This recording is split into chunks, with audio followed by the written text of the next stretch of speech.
नमस्कार, हिंदी कहानियों में आपका स्वागत है। पितृपक्ष 16 दिनों के इस पक्ष में पितरों के मुक्ति के लिए पिंडदान, तर्पण और भोज किया जाता है। नियमों के अनुसार नदी के तट, सरोवर के तट या पवित्र झील के तट पर इस कर्म को किया जाना उचित माना गया है। इसके लिए देश में करीब 55 स्थान नियुक्त किए गए हैं। आइए जानते हैं उनमें से 12 पवित्र स्थानों के बारे में। उज्जैन, मध्य प्रदेश। उज्जैन में शिप्रा नदी के तट पर स्थित सिद्धवट पर श्राद्ध कर्म के कार्य किए जाते हैं। लोहानगर, राजस्थान। इसे लोहागढ़ कहते हैं। यहाँ पांडवों ने अपने पितरों के लिए सूरज कुंड में मुक्ति का कार्य किया था। यहाँ खासकर अस्थि विसर्जन होता है। यहाँ 3 पर्वत से निकलने वाली 7 धाराएं हैं।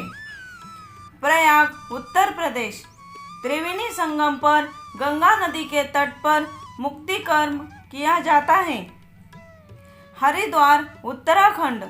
यहाँ हर पौड़ी पर सप्तगंगा, त्रिगंगा और शकावर्त में मुक्ति कर्म किया जाता है। पिंडारक, गुजरात।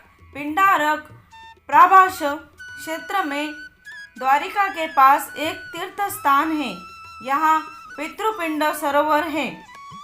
नाशिक, महाराष्ट्र।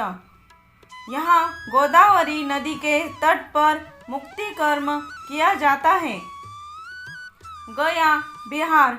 गया में फल्गु नदी के तट पर मुक्ति कर्म किया जाता है। ब्रह्मकाल, उत्तराखंड। कहते हैं जिन पितरों को योग गया मुक्ति नहीं मिलती या अन्य किसी और स्थान पर मुक्ति नहीं मिलती, उनका यहाँ पर श्राद्ध करने से मुक्ति मिल जाती है। यह स्थान बद्रीनाथ धाम के पास अलकनंदा नदी के तट पर स्थित है। मेघघर, महाराष्ट्र। यहाँ पैनगंगा नदी के तट पर मुक्ति कर्म किया जाता है। लक्ष्मण बान, कर्नाटक। यह स्थान रामायण काल से जुड़ा हुआ है।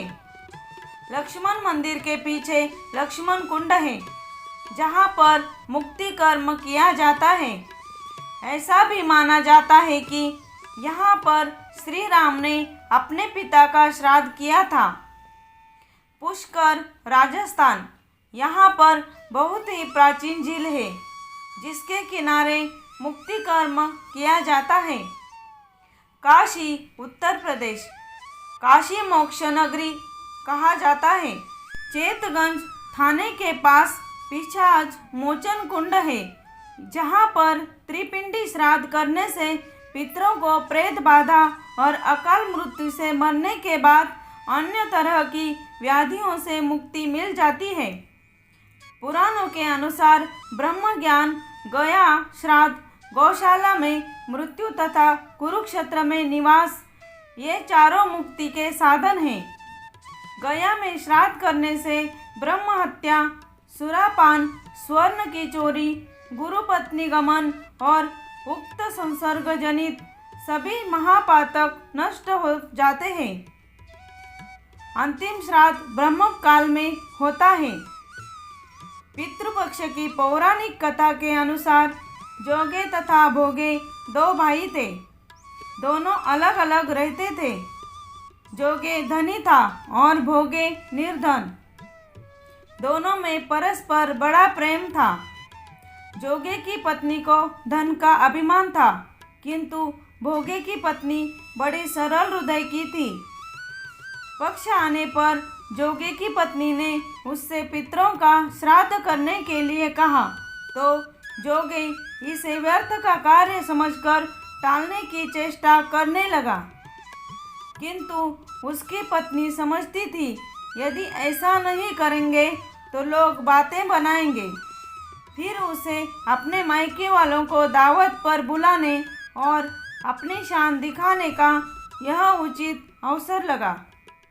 अतः वह बोली, आप शायद मेरे परेशानी के वजह से ऐसा कह रहे हैं, किंतु इसमें मुझे कोई परेशानी नहीं होगी। मैं भोगे की पत्नी को बुला लूँगी, दोनों मिलकर सारा काम कर लेगी। फिर उसने जोगे को अपने पिहार न्योता देने के लिए भेज दिया। दूसरे दिन उसके बुलाने पर भोगे की पत्नी सुबह सवेरे आकर काम में जुट गई। उसने रसोई तैयार की, अनेक पकवान बनाए, फिर सभी काम निपटा कर अपने घर आ गई। आखिर उसे भी तो पितरों का श्राद्ध तर्पण करना था। इस अवसर पर न जोगे की पत्नी ने उसे रोका न वह रुकी। शीघ्र ही दोपहर हो गई। पितर भूमि पर उतरे। जोगे भोगे के पितर पहले जोगे के यहाँ गए तो क्या देखते हैं कि उसके ससुराल वाले वहाँ भोजन पर जुटे हुए हैं। निराश होकर वो भोगे के यहाँ गए। वहाँ क्या था, मात्र पितरों के नाम पर आज्ञारी दे दी गई थी। पितरों ने उसकी राख चाटी और भूखे ही नदी के तट पर जा पहुँचे। थोड़ी ही देर में सारे पितर इकट्ठे हो गए और अपने अपने यहाँ के श्राद्धों की बड़ाई करने लगे। जोगे भोगे के पितरों ने भी अपनी आपबीती सुनाई।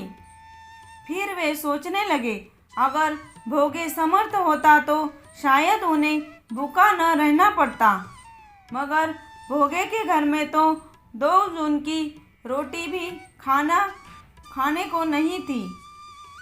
यही बात सोचकर उन्हें भोगे पर दया आ गई। अचानक वे नाच नाच कर गाने लगे, भोगे के धन हो जाए, भोगे के घर धन हो जाए। सांझ होने को हुई। भोगे के बच्चे को कुछ भी खाने को नहीं मिला था। उन्होंने माँ से कहा, भूख लगी है। तब उन्हें टालने की गरज से भोगे की पत्नी ने कहा, जाओ, आंगन में हौदी रखी है, उसे जाकर खोल लो और जो कुछ मिले बांट कर खा लेना। बच्चे वहां पहुंचे तो क्या देखते हैं कि हौदी मोहरों से भरी पड़ी है। वे दौड़े दौड़े माँ के पास पहुँचे और उसे सारी बात बताई। आंगन में आकर भोगे की पत्नी ने यह सब कुछ देखा तो वह हैरान रह गई। इस प्रकार भोगे भी धनी हो गया, मगर धन पाकर वह घमंडी नहीं हुआ। दूसरे साल का पितृपक्ष आया। श्राद्ध के दिन भोगे की पत्नी ने 56 प्रकार के व्यंजन बनाए, ब्राह्मणों को बुलाकर श्राद्ध किया, भोजन कराया, दक्षिणा दी।